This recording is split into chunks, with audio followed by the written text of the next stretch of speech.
problem our intervention will be facing for this health science class is the water crisis in Ethiopia.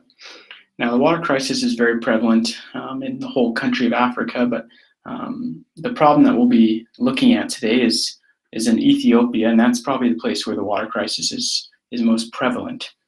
And so water crisis pretty much refers to where there's major droughts and there's a shortage of water. Now, usually when I think of shortage of water, I usually think of a shortage of sanitary water, so for drinking and things like that. But really, the water crisis, when a water crisis hits, there's a shortage of water for two main reasons. The first being a shortage of water for drinking.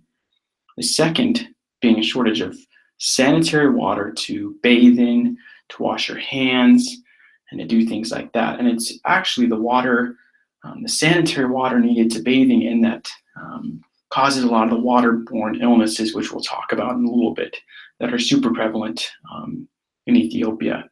So the water crisis, like I said, it's where droughts hit Ethiopia and they're left without clean drinking or sanitary water. Lots of times in some rural parts of Ethiopia, women and children have to walk up to 6 hours just to collect water.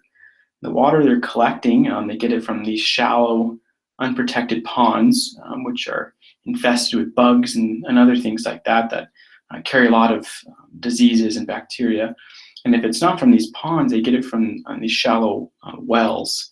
But whatever place they're getting it from, the sources of water they're getting it's not providing clean water. And some statistics you can see here: 48% of the people of Ethiopia don't have access to drinking water or clean drinking water, and so that's about half of the state of Ethiopia doesn't have access to drinking water, while 21% have access to sanitary water. And so only about a quarter, less of a quarter of Ethiopia are able to have water to bathe in, to wash their hands in. And you can only imagine if you're not able to wash your hands or to bathe or to wash your hair, there's going to be a lot of diseases and what we call waterborne illnesses or waterborne diseases that are going to run rampant. And that's what's happening in Ethiopia. And some of the most common ones, one is cholera. And that's cholera is pretty much super severe dehydration, super severe diarrhea and things like that, and vomiting. And these diseases tend to hit younger kids, and they tend to, when they do hit these younger kids, because they're so young and their immune systems aren't, strong enough, it tends to have more of an effect on them. And so diseases like cholera, which are still very severe diseases, but when they hit these young kids, they're even more fatal. Another common waterborne illness or water-related illness is hepatitis A, and hepatitis A is a liver disease, and it's transferred through drinking of unsafe water, but also of bathing or using unsanitary water when washing your hands and things like that. And so, like I said, a lot of these diseases you'll see in this, when you hear about them in the States and things, they're not as severe, but when they hit an Ethiopian, especially these young kids who don't have access to healthcare, who don't have as strong as an immune system, it tends to be more fatal.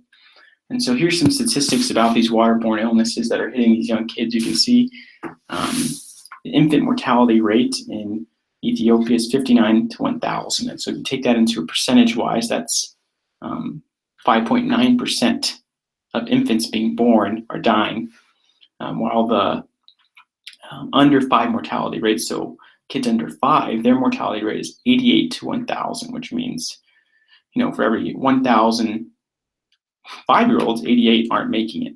They're passing away before that age, which is really sad. And a lot of people can say these mortality rates come from a lot of different things like healthcare, but all this stuff stems from unsanitary water, unsanitary cleaning water, and unsanitary drinking water.